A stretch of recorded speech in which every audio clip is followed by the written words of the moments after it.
Since we're live, hi, my name is Ruth Brinkley, and I'm an advisor for the Department of Global Communications Youth Steering Committee. We're waiting for our moderator to come in. We're having a little technical difficulties, but just want to thank you guys for making it with us this far, day two, and give you guys self to hand. We can hear you, Cairo. Perfect. Okay, wonderful. Ladies and gentlemen, audience members, distinguished panelists, and our inspiring youth advocates, my name is Kyra Eubanks. I'm a global youth advocate and the youth representative for New Future Foundation to the United Nations Department of Global Communications, or UNDGC. As the co-chair of the UNDGC Civil Society Youth Representative Steering Committee, it's my pleasure to moderate this panel fueled by the steering committee titled Creating Legacy Now. This theme is not just a catchy phrase. It's a reflection of the enduring impact that each one of us can have on the world. To truly grasp the essence of this discussion, let's begin by defining what legacy means. Legacy, in its purest form, is the lasting mark that we leave on the world. It's the indelible impression we make on the lives of others, our communities, and societies as a whole. It's about the positive change we initiate, the values we uphold, and the inspiration we provide to future generations. Legacy is not something we leave behind when we're gone. No, it's something we actively create throughout our lives. To illustrate this concept, I want to share with you the story of a remarkable young woman who embodied the essence of creating a legacy. Unfortunately, a steering committee member gone too soon, Samara Everman. With a degree in population health and minors in religion and maternal and child health, Samara's academic achievements were impressive, but her legacy extended beyond the classroom. She was passionate about making a difference in the world, and she wasted no time in doing so. Samara's commitment to social impact knew no bounds. As a global social impact fellow, she traveled to Sierra Leone, distributing UTI test kits to screen women in their homes and identifying health risks early. Her team's groundbreaking work on this project will soon be published, ensuring that her legacy continues to change lives. But her legacy and her impact didn't stop there. She fearlessly interviewed OBGYN residents across the country, shedding light on the barriers to abortion care and related challenges faced by women in states with restrictions. Samara's dedication to reproductive rights was unwavering. Since the spring of 2021, she diligently worked on a project focusing on maternal stress, resilience, and reproductive health outcomes in South Bethlehem, Pennsylvania. A manuscript sharing their findings has been submitted to the American Public Health Conference, with Samara as the co-author. Her commitment to public health and social justice was nothing short of extraordinary. And she wasn't just an advocate for change, she was a part of the change-making machinery. She served as a member of the DGC Civil Society Youth Representative Steering Committee, a United Nations Youth Representative, and a member of the Lehigh University Student Scholar Institute. Her voice reached the highest levels of decision-making, ensuring that her legacy of advocacy would continue to echo. Tragically killed in a car accident in July 2023, Samara Everman's legacy is not confined to the past.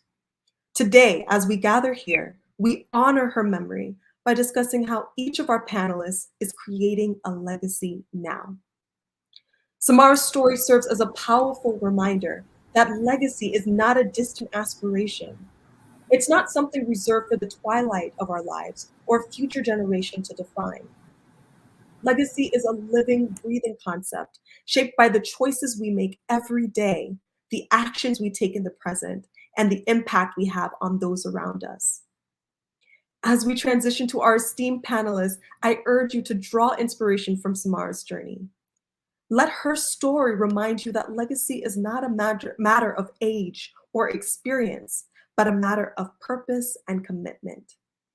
The question is not whether we will leave a legacy, it's what kind of legacy we will have and what we will leave. We'll now transition to our panelists who are past and current members of the UN DGC Civil Society Youth Representative Steering Committee. Here with us virtually and in person are Naftali Akudong, founder of Climb Renew and Plantier ambassador for the Captain Planet Foundation; Ruth Brinkley, former youth representative for New Future Foundation and community activist; Shorobe Mercado, executive director of IYC and founder of Sehalus; Ashwarya Narimsimhadevera, who is the youth representative for the World Yoga Community, and here to share his reflections and thoughts after our panel is Lefteris Dafemos, U.S. Associate for Milbank LLP and former youth representative for the Smile of the Child. We have a powerful conversation in store for you all today. I can just feel it. So our first speaker here to share with us his story is Naftali Akudong, who is a social entrepreneur and a climate activist who works at the intersection of climate change and its impact on businesses and social development. He is a physicist by training and the founder of Climb Renew. This social enterprise creates climate change awareness and provides consultancy services on renewable energy, plastic waste, and sustainable agriculture. Naftali believes that sharing his knowledge on sustainability will help business owners build more sustainable products. Naftali also serves as a Plantier ambassador for the Captain Planet Foundation, where he guides other young individuals in building sustainable impact models to develop and implement environmentally led projects effectively. He's received grants from various organizations, including the Captain Planet Foundation, the Sati Fund, and 1000 Jetas for his work in the climate space. He's an alumnus of the Watson Institute, Fate Foundation, NSP Fellowship, Yali Fellowship, and Sati Fellowship. Naftali, as a social entrepreneur and climate activist who has received grants from various organizations for the wonderful work that you're doing in the climate space, my question is, what does the concept of legacy mean to you personally? And how do you envision leaving a lasting impact on the world as a youth advocate? Okay, thanks, Cairo, for setting that context. And then thanks to AFX, thanks to IYC and UNDGC, and all other partners who have worked tirelessly to put this program in place. First of all, I thank you, Cairo, for setting that context. I would have gone into giving us, or setting context or some kind of things we need to understand about legacy from Samara's story, but Cairo has been able to summarize that. But one thing that stood so unique for me is that if you're to check, Samara graduated from Lehigh University, and she was supposed to further her studies there too. But there's something so unique about that university that even the founder, which is Esa Parker, donated acres of land and about $500,000 as at 1864, 65 thereabouts to make sure that that university is what it is today. And I'm tempted to think that those are the same kind of ideology that they are making sure that their students get to know about the impact of legacy and why they need to make sure that they prioritize actions around legacy. And I was also reading about Samara's story on the school website, where they talk about some of her works and how she has impacted the student community, which means regardless of where you are, what you're doing, you can be able to, start working towards creating a lasting legacy. And this is very important. And if we're also to check statistics, there was a research that was carried out by Merrill, a Bank of the American company, where about 3,000 people were interviewed, but 94% actually defined a life worth lived on the basis of friendship, love, and friends. And 75% see it as, building a legacy or an impact. And then 27% view it as, accumulate or building a sustainable or building a career for themselves. And then 10% see it as accumulating wealth, and 3% sees that as, being famous. And if you're to check the statistics, it means that there's something about moving away from material things to, sharing about your ideologies and some of the things you believe the future generation should know. And while looking at the IYC, topic, aside the SDGs and all of that, if you check the the subtopic, it talks about innovation, it talks about action, it talks about inclusivity. And I think for us to be able to build legacy, we must be able to look at history. There's a quote by Benjamin Franklin where he said, if you do not want to be forgotten as soon as you're dead, then you should be able to write something, or perhaps do things that people can write about you. And moving away from material things to thinking about ideologies and some of the things you want to pass will mean that you would have been able to check your history. What are those things that people have been able to do before you? And then what is currently existing and what can the future be able to benefit? And this is how I want us to be able to look at what legacy is all about and how we can be able to work on. Personally, I lost my dad to leukemia in 2020. And most of these things I'm doing around sustainability is to reduce the impact of particulate matter, because I've found the connection between that. And sometimes when we're talking with my mom, she'll be like father, like son. As trivial as that might sound, it means a lot, because aside the material things, it means there are certain values that perhaps, or I believe that my dad would have passed to us, and which my mom still noticed till date. And I just use that as an example to make us understand that, yeah, indeed, legacy is beyond material things. And also, if I'm to reference some of the works of Tony Robbins, where he talks about human needs, it means each and every one of us is being affected by some of these factors I've been listing, which is around certainty, uncertainty, love, growth, significance, and then contribution. If you check the life of Esa Parker, the founder of Lehigh University, he contributed to society. He was a successful businessman, but then he still contributed. And Samara too has given her best. And for me, I see legacy, if I'm to define legacy, is pouring your reputable self from the place of the past to the present and to the future. Like I said, you must be able to look at what the past is, or was rather, pick from there, adapt it to your future, and then how inclusive can you be able to build stuff that will make sure that for the current, for the future generations, if they want to pick something from your works, how inclusive is it? How is it able to accommodate some of the things that the future generation can be able to pick from that? And that entirely defines sustainability. So personally, I see legacy in two ways. First of all, I define who am I? And secondly, who are my immediate community? By defining who you are, it means you're able to tie yourself to, some of the factors that affect or some of the human needs that I mentioned earlier, and you're able to understand exactly who you are. You've been able to discover your X or why you're existing as a person, because that's the only thing that will make you stand out. And nobody will do this for you except you're able to really reflect on yourself and pick up that lines as to who defined yourself, who you are, and what can you be able to offer. And we should be able to understand also that as youths, you cannot be everywhere.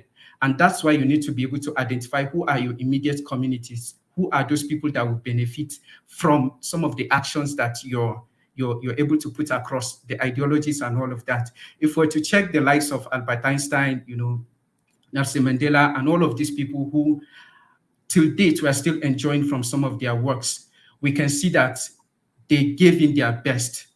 And that's the same thing. By the time you discover yourself, you discover your immediate community, then you can be able to operate within that line of innovating, taking action in the present, and then also able to, come up with modalities that will be inclusive enough to accommodate what the future generation will benefit. So that's the line to which I see legacy. Thank you. Thank you, Naftali. And I love your response. I mean, from going through some of the statistics or that survey that talked about the power of connection and collaboration, which we'll be discussing a little bit further in this panel, it's so important to be able to leave a legacy where there are others who can either carry on the work that you were doing and continue it further. And I think it's so powerful that you talked about your father. I'm so sorry for your loss, but I do want to let you know that by you doing everything that you're doing with Climb Renew, and even as a youth representative, his legacy is continuing to live on through you. So that is wonderful, and I'm so happy that you shared that. Thank you. Our next speaker who will be sharing her thoughts is Ruth Brinkley. Also known as hip hop artist Infinite Wiz, she was the youth representative for New Future Foundation, Inc., an NGO founded by none other than Queen Mother Dr. Delois Blakely, community mayor of Harlem. She's an active community activist and has been a part of the hip hop industry since an early age, as her father was signed to Sugar Hill Records in the 70s. Her message is both positive and inspirational, geared towards today's youth, which is exactly why she's here today. My question for you, Ruth, is in your role transitioning from youth representative for New Future Foundation to now serving as an advisor to our committee, how are you paving the way to inspire more young individuals to engage in advocacy efforts, and what steps are you taking to foster an inclusive space for youth participation? Wow. Well, that is definitely an extensive question.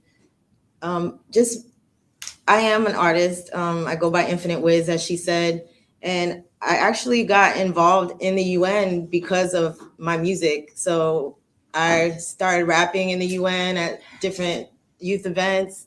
And if you Google me, Infinite Wiz, you can find all my music and stuff. But what I use the music as is a tool to draw people into the message, because as an African American woman, just being in America is a whole history that needs to be shared and shared with the world, because a lot of people don't understand our plight as African Americans in America because of slavery. Is not really taught all over the world, but we have to deal with that history of slavery in everything we do, even in the music industry. And, you know, as a female hip hop artist, I come into a lot of just slack because nobody really wants to hear positive music.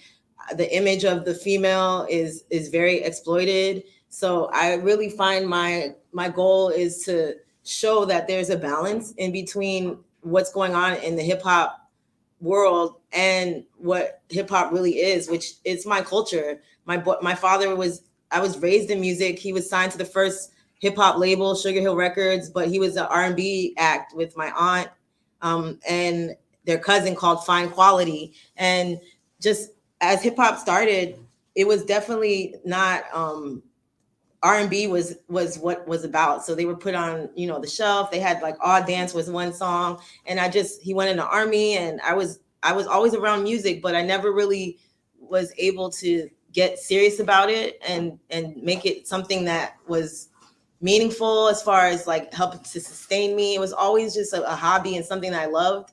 And as I grew older, I just saw that I have this talent that I need to use and need to get out to the world. And it can be a tool that draws a lot of people that will never listen to like what we talk about in the UN is sustainable development and all these important big topics that is rather boring actually to the youth of this generation. They only have like attention span of maybe like a couple minutes now. And so I feel like just being in the position I'm at to be able to be a leader in hip hop and show that we as women can, you know, be more than just a sex object, or, you know, that we have a message, I have a brain. I feel like some women would be able to look at me as like their voice. And so as youth representatives, I got involved on the first committee when we were going to Gyeongju, South Korea, and they flew me over to the education conference to rap for children that didn't even speak English, but they loved it. And it just shows that hip hop is just universal. It's something that we can use as a tool to like bring people together, because all music is, you know, that tool that everybody, it's one way to bring peace to the world if we just all dance together and just be happy, you know? So I really feel like just the legacy I'm leaving, especially working with Queen Mother, Dr. Delois Blakely, she lives in the legacy of Queen Mother Audley Moore, who is a great icon of mine. And she dealt with the civil rights movement and was a very powerful woman. So the fact that I'm, you know, dealing with these great legacies already, I just feel honored to be able to just be in that light where now I'm in this generation where we don't have to fight for our freedom. We could just do, you know, we don't have any excuses. Like, and I'm the first of my generations to be able to do that. I have my own business, a production company, Infinite Enterprise Productions, Inc. It's a multimedia production company, but my ancestors weren't allowed to do that. So I'm one of the only people in my generation line that is able to be free to do what I want to do. So I'm going to definitely make sure I use my voice and I remind people of my history and the legacy that was laid before me. Thank you, Kyra, for that awesome question. Thank you for sharing what you did. And to speak about the mentors or the ancestors or those who've inspired our stories, it's so telling. Just as you were speaking, I thought about my grandfather, Dr. Charles Moore, who didn't even have more than a third grade education when he set out to become an entrepreneur and built the largest and oldest transportation company registered in the Caribbean. And what he instilled in us was the fact that even though he didn't necessarily have those opportunities for education when he was growing up, he still sought those after he was able to have the money and the resources to be able to do so. So as a result of his story and not necessarily being able to have access to education, it then instilled in us the need to constantly have a hunger for education. So it's amazing to think about, for example, some of the opportunities or the barriers rather that used to exist or existed for those who then opened the doors for us to be able to be here. And part of a legacy, it's important for us to continue to pave the way and open doors for others, and the same way that Queen Mother Dr. Blakely has done for us, being a part of New Future Foundation. So thank you so much for your response. And I'm so looking forward to hearing from you, Shurabe. Shurabe Mercado, for those who may not know, is a third-year Mexican biotechnology engineering student at Tecnológico de Monterrey, a passionate, certified, and trained social and climate activist on various issues related to STEM education and innovation, the SDGs, and others, specifically ecofeminism, education, mental health, cultural diversity, leadership, and youth. She's the founder and CEO of the digital educational social project, Seheluz, a life skills program for students in vulnerable situations. Past director of the area of citizen responsibility of the Student Federation at her university, coordinating social and environmental actions for the participation and awareness of students at the local level, and the current president of the Student Society of the School of Engineering and Sciences. She's the current director of the STEAM program for the camp organized by the UNESCO Center for Peace. She's been co-chair and now executive director of international organizations such as the International Youth Conference and the High Level Youth Summit. She believes that we must work together towards a greener, better, safer world, achieving it by including every sector of society and empowering youth to be drivers of positive change on local, national, and global levels through empathy, awareness, and impactful actions.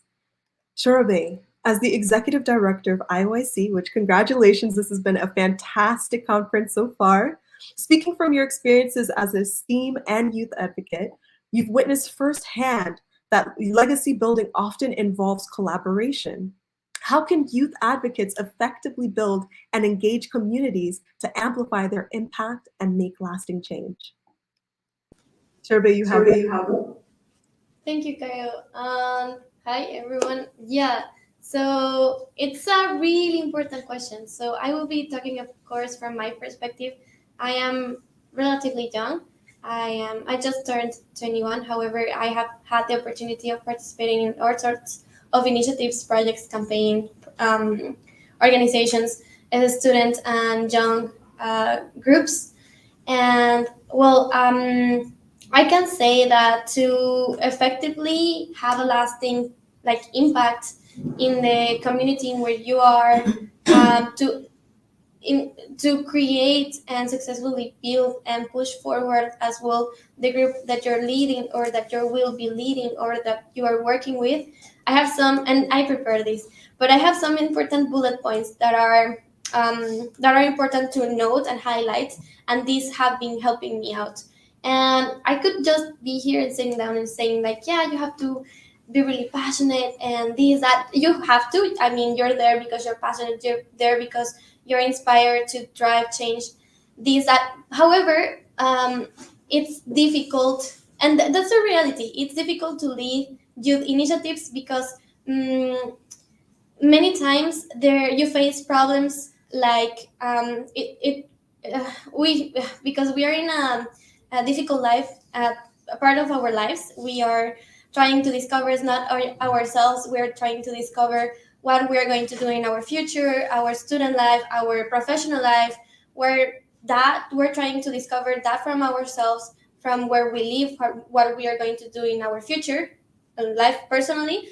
And at the same time, as youth activists, we're facing these expectations of doing and making a greater change in the world. So we are trying to cope with everything at the same time. And that's the main challenges that I find and I have seen not only faced by me, but also by my peers and partners in the projects that I have been working in. So to effectively have persons that are truly committed and to have a really good team, because that's the basis of any project, of any initiative, of anything that you want to do. You cannot do it alone. That's something that we already know. We wanted the world to be a better place for everybody in the day tomorrow. However, we cannot do it if we don't have everybody on board. And this is something that keeps on repeating, and it's a reality. It's over and over and over there in the table because it's true. I mean, if us as countries, if us as humanity are not together and are not joined, we will not be getting there to the points and the goals, the future that we want to see in the world. So that's the base. Okay, the team. So first of all, I would say that it's important to define a specific mission and goal, a why, and that's something that's not going to give purpose to you, but also your team, and it's going to be driving and pushing forward the whole activities, the whole projects, the whole thing. Literally, it's going to be rolling the car down the street. The target, the goals, the vision, the mission. That's really important. It's important to be also really clear on that, to provide the clear direction in which you're going to drive your advocacy work and the work from your team. It's also really important to, and this is something that I have found, it has worked.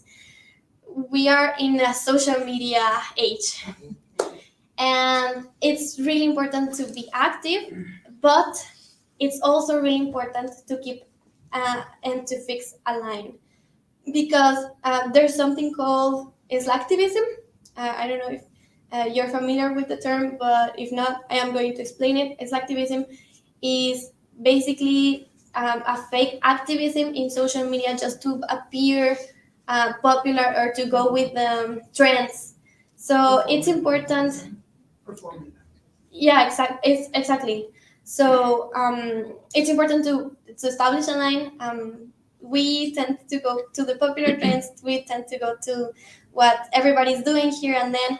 So it's important to just make your actions publicly. It's important to voice them out, to give them the correct and the right spotlight. But it's important to also establish that line of not having these fancy lights for yourself, but doing it for the greater cause, and always thinking about that greater cause. And so yeah, leveraging social media and online platforms, it's of course really important, but always with that mentality in mind, and not losing that focus. That's so important, focus. Also, it's really important to build strategic partnerships. It's really important if to collaborate with other organizations, with individuals that share the similar goals. I mean, collectively and united, we are great. I mean, I have seen. I'm gonna give like the best and the most recent example that I have. That happened, for example, in the protest and the climate strike on Sunday. So I was here. I had the opportunity to be here as well last year, and the climate strike, Fridays for Future, that happened last year was relatively small. It was my first strike, actually. It was small. I mean, I would say like only one block of people was there. And right now it's huge. Like, I mean, Sunday was huge, and it was amazing just to see all these people marching and shouting and just being there for each other. You get to know others as well. You get to partner with other organizations, and you get to like voice those actions even in a louder speaker. So that's really important, to partner up and amplify your messages through others as well, and to help others amplify their messages as well. It's vice versa. I think it's also really important to listen and adapt. Resilience is key. Resilience is something really, really important. but also to listen actively to the needs, concerns, to everything, updating the necessities that you're trying to cover. Uh, the world right now is shifting in a way that it's so fast and so quick, but it's really important that your target, your purpose, your cause, it's up to date, and you are up to date to the actions that you're going to do, because that's going to determine how it's going to be your impact as well. Also, empowering and mobilizing is key. This is something that is brought really often, but to encourage your community, to provide opportunities for them to be involved, volunteering, signing petitions, attending events, contributing to events, being there, attending that, sharing that. It's really important to empower, to mobilize, to keep on pushing. But with that comes another thing, which is not something mentioned always, but I want to mention, and this is something that I find has been key to my projects, which is consistency. If you lose consistency and you have like a small pause in the work that you do, you will lose as well the people that are interested, and you will lose that passion, that drive, which you do not want to lose. You want to keep the fire there, and you want to keep the motivation. So it's really important that in a long term, which we are talking about, and the lasting impact is for you to maintain this consistency, to stay committed, to keep on with activities, and to not slow down the progress. That's really true.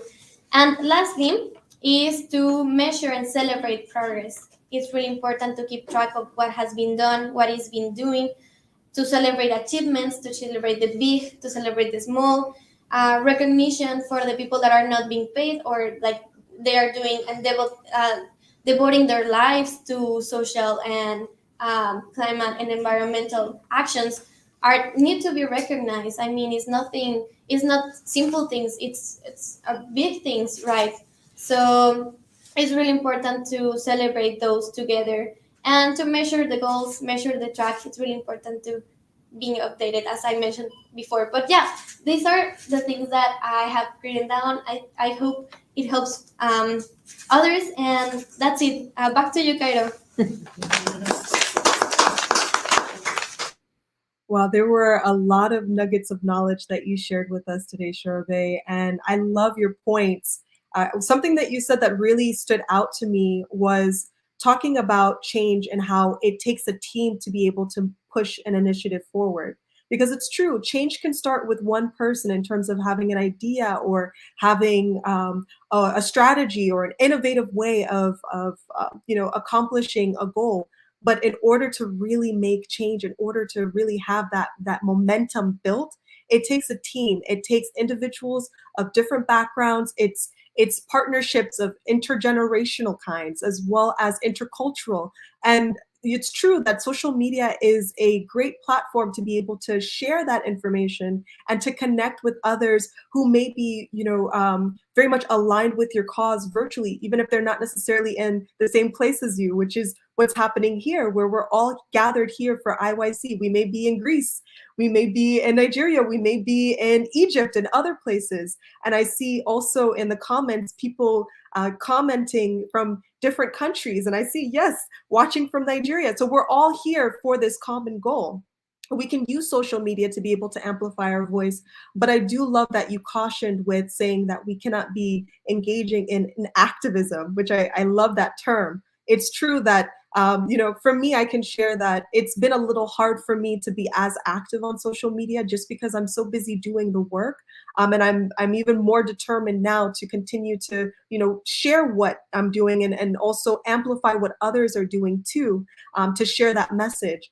But you gave some really great advice and tips, especially, celebrating the milestones. And it's good for all of us to remember that it may not feel like we've gotten very far if we're just taking one step at a time, but you look back and you say, wait a second, I just walked 5 miles. I'm 10 miles further than where I was when I started last year or 2 years ago. So it's important to have that consistency. However, there are challenges that we experience, right? And we have to remember to stay persistent and consistent in the midst of those challenges. And I'm actually looking forward to hearing from Ashwarya as to some of the challenges and obstacles that she's faced, as well as how she's overcome that, because I think that's a very powerful segue that we can make. Ashwarya Narasimhadervera, is the youth representative of the World Yoga Community, an NGO dedicated to raising awareness of yoga through interfaith discussions. She's an individual wishing to make a difference in society like others. She's also involved in youth advocacy-related projects. She's interested in the importance of education and international development, and she's been involved with various non-governmental organizations working in education, the environment, and culture. She has a master's in international development from the University of Kent Brussels School of International Studies and Brussels, Belgium. She's also reading for a PhD in international development in Bangkok, Thailand. Traveling is a passion of hers, and she enjoys seeing new places. She also enjoys learning, taking photos, and practicing karate. So as I was sharing before, advocacy is not without its challenges. Aishu, what are some of the most significant obstacles that you've encountered in your advocacy efforts, and how did you overcome them? Additionally, what opportunities do you see on the horizon for youth advocates in leaving a positive mark on society? Thank you very much, Cairo. Greetings, everyone, and to distinguished guests, ladies and gentlemen, and fellow youth advocates right here and from around the world. Yes, we hope we're all doing awesome, and I've been continuing to enjoy the discussions. As Cairo mentioned, my name is Aishwarya Narasimha, and I'm a youth representative for World Yoga Community.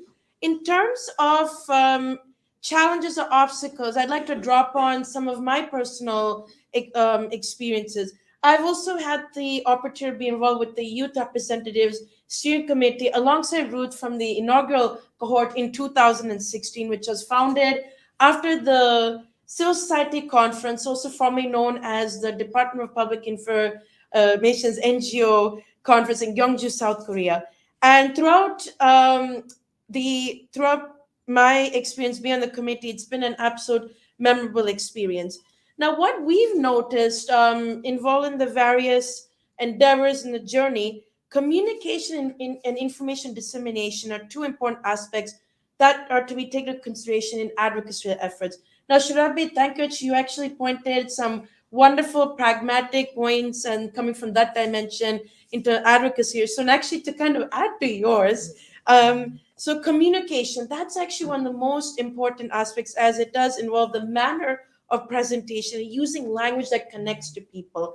That's one of the most important things I'm sure many of you have also encountered. The jargon that you use, how you convey it, it's important.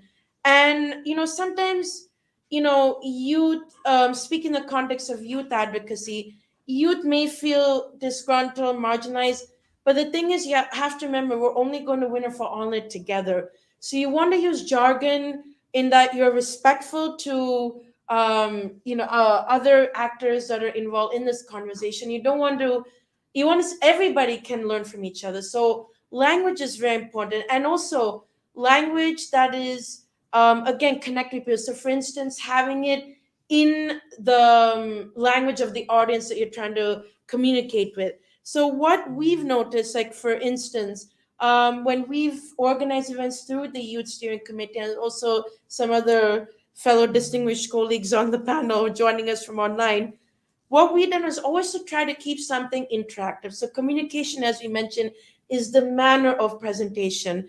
Now, one specific example is the Youth Assembly that the steering committee has had the pleasure of organizing a panel.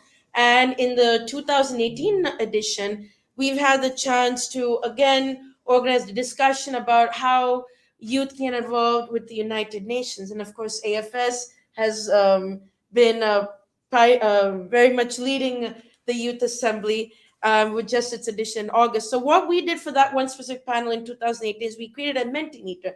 Now, some of you may be familiar with what a Mentimeter is. It's a platform, a virtual platform, which audiences can share their perspectives through polls, quizzes, and a word cloud. Now, the thing is, in terms of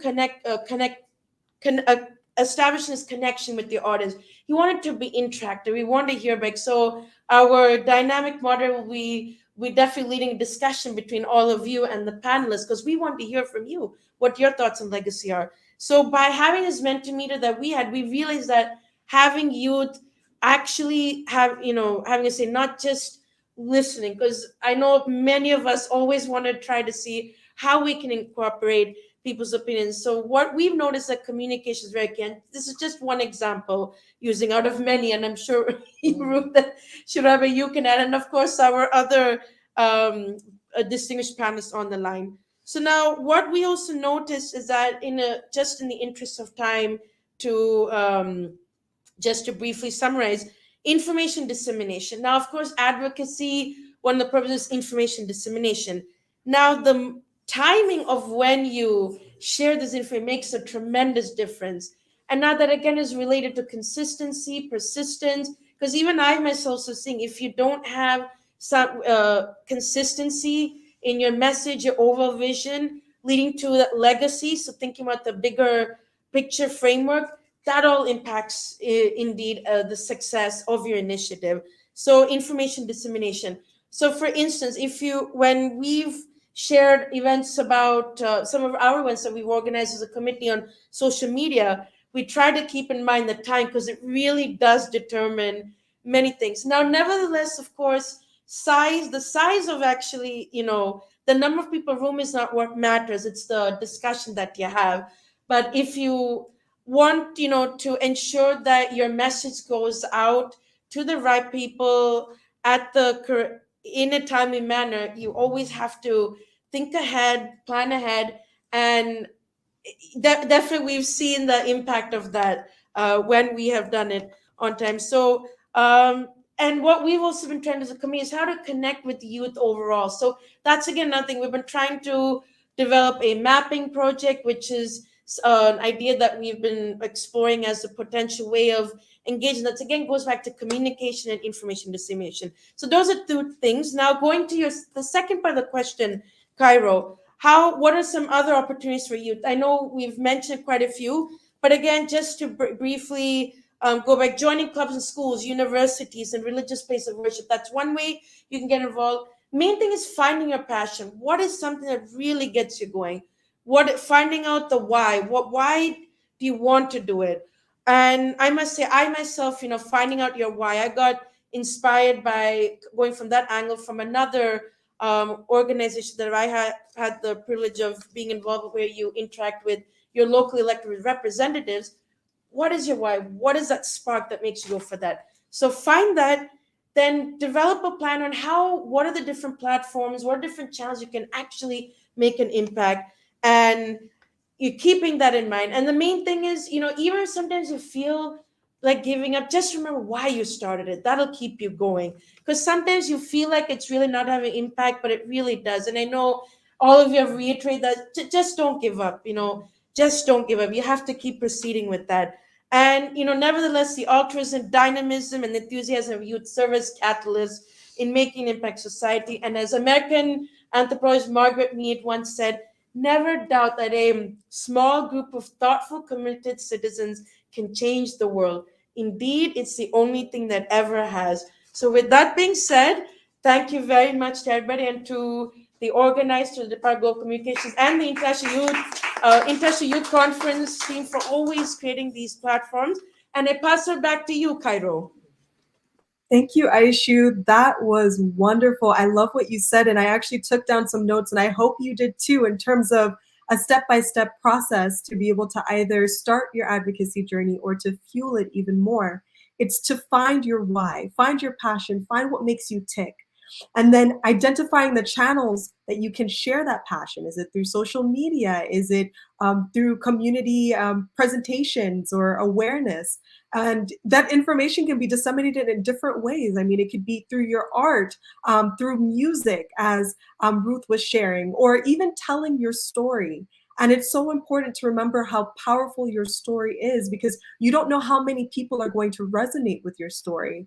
Some of the challenges or the obstacles that you've overcome to be here today. So documenting your journey and also creating partnerships and staying persistent. That is based off of what I've heard from our panelists today, and ensuring that you're keeping that passion alive in the hopes of being able to spark or ignite passion within others to then continue the journey forward as it relates to your advocacy work. And so thank you so much for sharing what you did. And now I'm actually really interested in learning from some of our audience members, because I know that you all have either been working for, in advocacy for quite some time, or maybe you're new to this, but we still want to hear from you. And now that we've gained this profound insight from our panelists and really delved into their experiences, it's time for us to expand our conversation and welcome responses from our engaged audience members. And I've been seeing so many messages in the chat, so thank you so much for keeping the chat going. For many of those who've already started establishing their advocacy work, this interactive dialogue promises to be a rich exchange of ideas, experiences, and perspectives as we collectively explore the intricacies of youth advocacy legacy and the paths that lie ahead. So without further ado, let's open the floor to our audience, inviting you all to be active participants in shaping this discourse and inspiring one another towards impactful and lasting legacies. So for those who are joining virtually, like I am, please write in the comments, and I'll share. I'll actually share a thought that you had posted. And then for those who are there in person, if someone can please stand, we'll hand the mic to you. And if you could please just share, for example, some of your thoughts on these questions that I will be posing. So we've heard about the importance of passion and legacy building.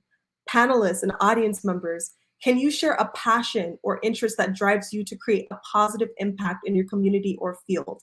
I'm opening this up virtually as well as in person. And then if there are any of our panelist members, including Lefteris, I know you're going to be sharing the reflections, but I also want to know from you what you're passionate about. What is it that drives you and keeps you going and staying fulfilled in your purpose? Hello. Hi, Cairo. Yeah, I think you're back. Hello. Hi, everyone. So greetings from London, UK.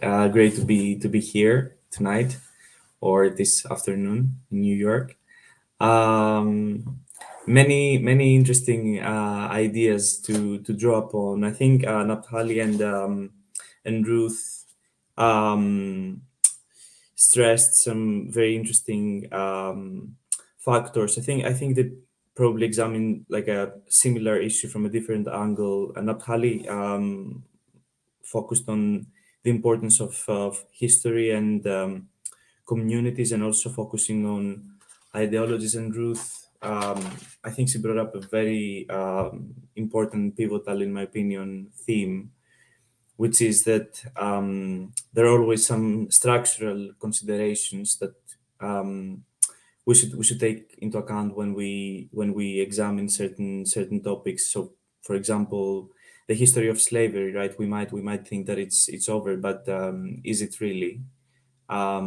We can safely argue, I think, that it permeates many or most aspects of the contemporary life in the United States. Brian, and the rest of the world, of course.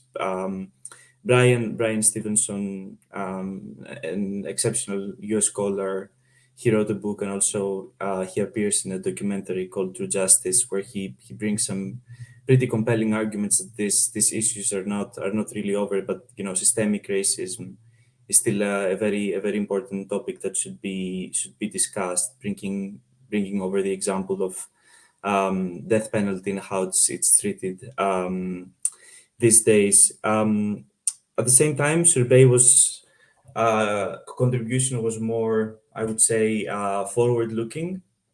She focused on the importance of a team, having a mission, discussing the social media and how they're used these days, and also the importance of building strategic partnerships, being resilient, and also showing consistency. While I show at the end, I think she very insightfully summarized some of the tools that we need if we want to have a real impact and create legacy, things like finding our own passion and using the right language and the proper means of communication, also disseminating information in a channeled and impactful way.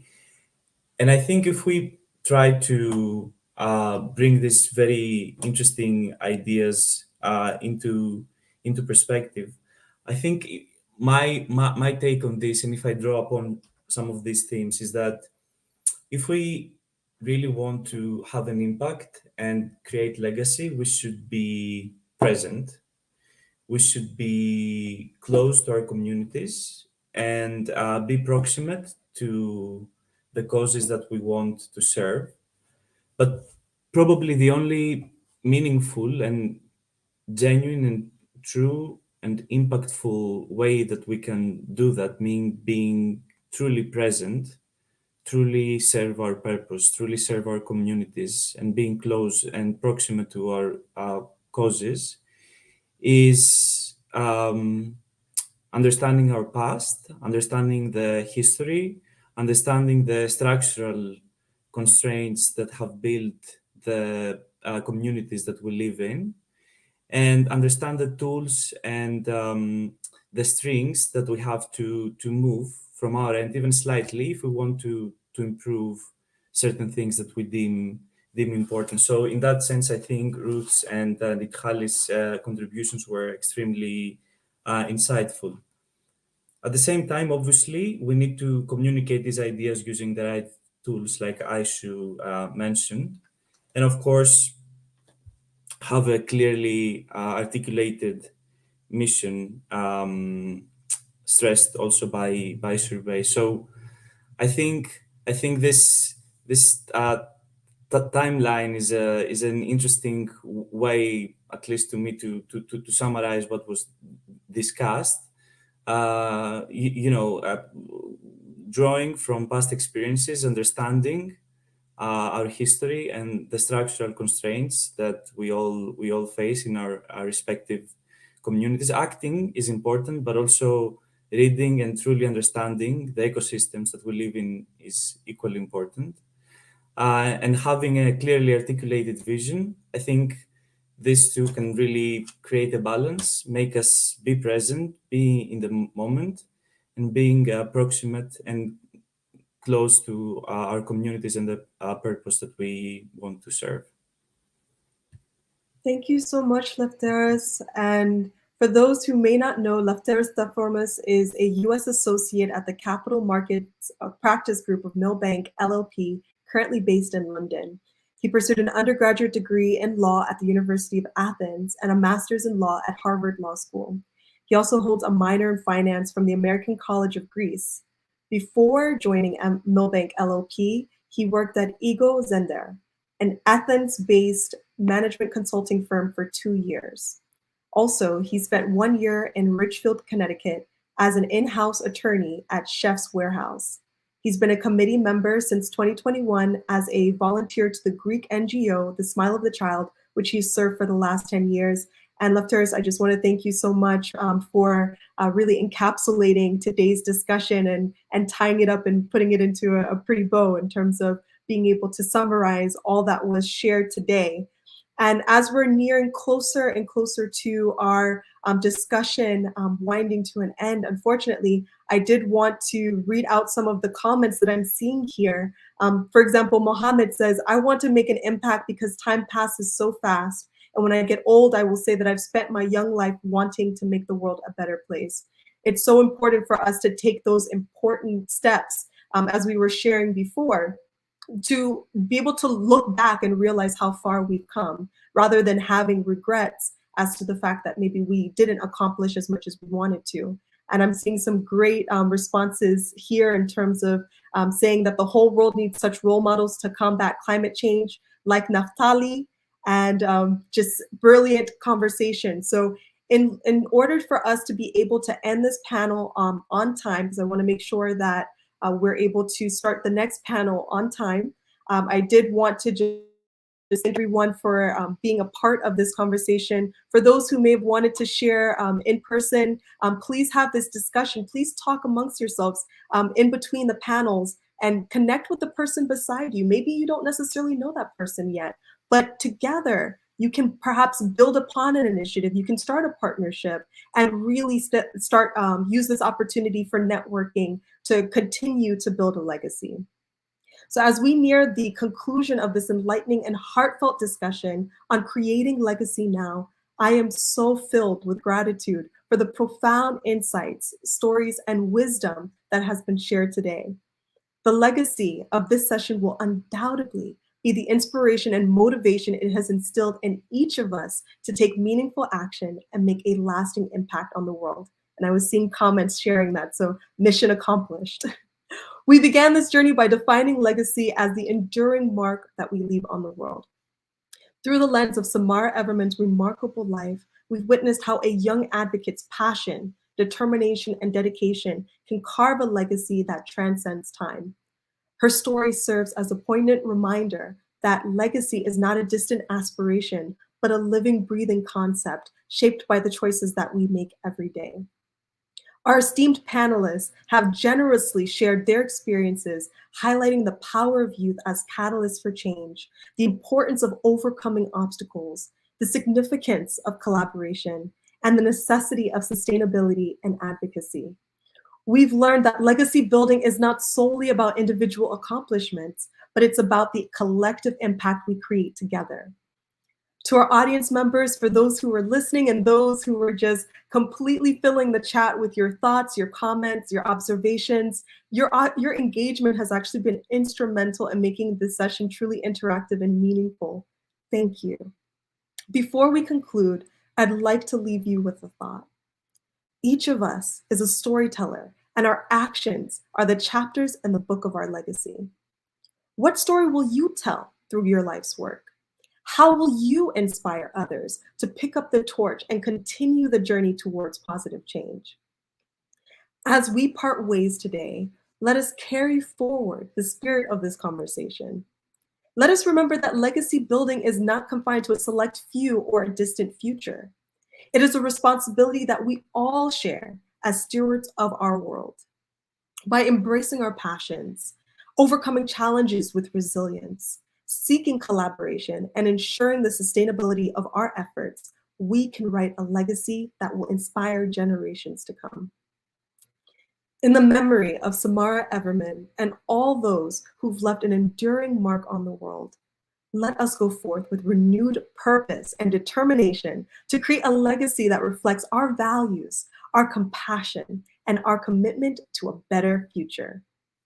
Thank you for being a part of this inspiring journey today, and may your actions continue to shape a world where positive legacies abound. Let's give it up for our esteemed panelists. Thank you so much for your time. Thank you. And now I hand the floor back over to you, Shorobe. Thank you, everyone. I think we're ready to close this up and wrap it up. And I just want to say thank you, Ms. Howard Diallo, Yeah, our leader for the Youth Steering Committee. We couldn't have done any of this without her because she just keeps us, she's our big mama queen for when we do everything. So we thank you, Howard, for everything you do. I didn't even see how. She's in the audience. She's right in the front. We're her babies, you know, the Youth Steering Committee, even though we're old. Thank you, Howard. Thank you. So Thank much. you. Thank you to everyone. Thank you, Carol. Great job.